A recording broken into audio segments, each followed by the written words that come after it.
Assalamualaikum warahmatullahi wabarakatuh. Perkenalkan, nama saya Winda Widyaningrum, NIM 420210047 dari kelas A, Program Studi Pendidikan Biologi.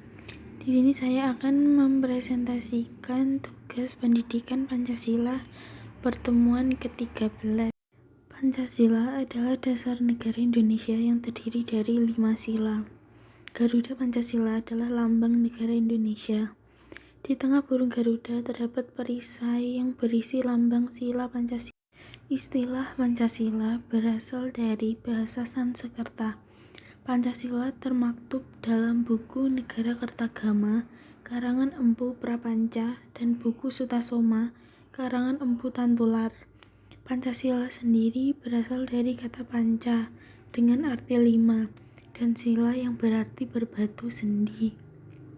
Arti Pancasila sebagai dasar negara mengandung makna bahwa Pancasila digunakan menjadi dasar untuk mengatur pemerintahan dan penyelenggaraan negara. Artinya, Pancasila berfungsi sebagai dasar hukum, baik tertulis maupun tidak tertulis. Sebagai dasar negara, Pancasila mencakup 5 pedoman yang sangat penting untuk rakyat Indonesia dalam menjalani kehidupan berbangsa dan bernegara, sehingga makna setiap sila di dalam Pancasila harus dipahami dan juga diamalkan setiap warga negara. Pada hakikatnya, dasar negara Indonesia yaitu Pancasila yang dilengkapi dengan Undang-Undang Dasar 1945. Dasar negara Indonesia ini berdiri dari keyakinan yang kuat untuk mensejahterakan serta memajukan kehidupan bangsa. Pancasila adalah dasar falsafah atau filosofi masyarakat Indonesia. Lebih dari itu, Pancasila juga bisa disebut sebagai identitas bangsa Indonesia yang memiliki lambang burung Garuda. Pancasila sebagai dasar negara memiliki peran penting bagi kehidupan berbangsa dan bernegara. Bahkan pada 1 Juni ditetapkan sebagai Hari Kesaktian Pancasila sebagai keputusan Presiden nomor 24 tahun 2016.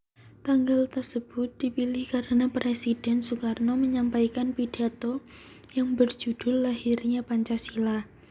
Fungsi Pancasila sebagai dasar negara dimaksudkan bahwa Pancasila merupakan dasar negara yang penting untuk mengatur penyelenggaraan ketatanegaraan negara dari berbagai bidang seperti ideologi, politik, ekonomi, sosial budaya, dan pertahanan keamanan. Sila ketiga, Persatuan Indonesia dimaksudkan sebagai dasar landasan Indonesia supaya masyarakat Indonesia tetap utuh dan tidak ada perpecahan. Indikator perilaku yang sesuai dengan sila Persatuan Indonesia. 1. Menggunakan produk dalam negeri. Contohnya, memakai baju batik. Batik adalah hasil karya bangsa Indonesia yang merupakan perpaduan antara seni dan teknologi oleh leluhur bangsa Indonesia.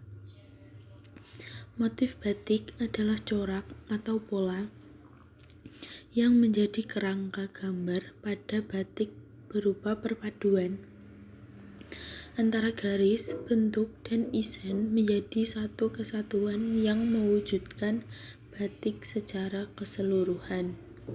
Yang selanjutnya, menggunakan produk kecantikan brand lokal.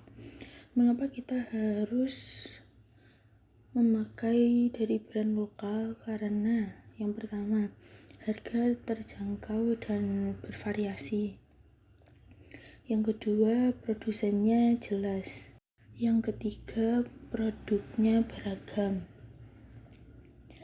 Yang keempat, kemasannya juga tidak kalah dengan brand luar negeri atau brand asing. Yang kelima, sudah teruji BPOM, bahkan bersertifikat halal. Terus yang keenam, mudah diperoleh. Lanjut yang ketujuh, brand lokal jarang dipalsukan. Nah, yang ketiga adalah menggunakan atau memakan produk makanan dari brand lokal. Di situ saya memberi contoh adalah mie instan. Kebanyakan merek yang dikenal masyarakat luas memang banyak yang selain Indomie atau ada juga ABC, mie sedap seperti itu. Tetapi merek mie instan tidak akan pernah berada di posisinya tanpa usaha branding yang dilakukan secara turun-menurun. Dan untuk rasanya juga tidak kalah dengan mie yang ada di luar atau produk-produk dari luar Indonesia. Contoh implementasi yang kedua adalah belajar dengan giat. Karena belajar merupakan sebuah proses perubahan tingkah laku yang melibatkan perubahan kecenderungan pada manusia, seperti untuk meningkatkan ilmu-ilmu dan kemampuan dalam berbagai jenis hal lainnya. Lebih singkatnya, belajar adalah sesuatu yang bertujuan untuk mencapai perubahan, tentunya yang positif. Yang ketiga, pentas kecil-kecilan pada saat Hari Pahlawan setiap tanggal 10 November.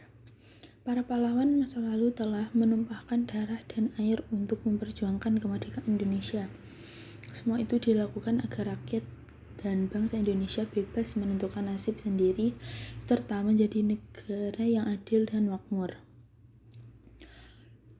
Pahlawan masa kini bukan lagi di medan tempur, melainkan mereka yang habis-habisan memperjuangkan pluralisme, keadilan, membela kebenaran, mengurangi kemiskinan, memberantas kebodohan, mengangkat harkat dan martabat bangsa melalui prestasi, serta tidak ikut-ikutan menebarkan kebencian yang mengancam persatuan dan kesatuan bangsa. Nilai-nilai kepahlawanan seperti itu yang harus kita perjuangkan untuk mewujudkan keadilan sosial. Nah, di situ sebagai contoh, pada saat SMA kemarin kami membuat pentas kecil-kecilan untuk mengenang para pahlawan masa lalu yang telah menumpahkan darah dan keringat air untuk memperjuangkan kemerdekaan Indonesia. Mungkin sekian yang dapat saya sampaikan. Mohon maaf jika ada kesalahan. Sekian, wassalamualaikum warahmatullahi wabarakatuh.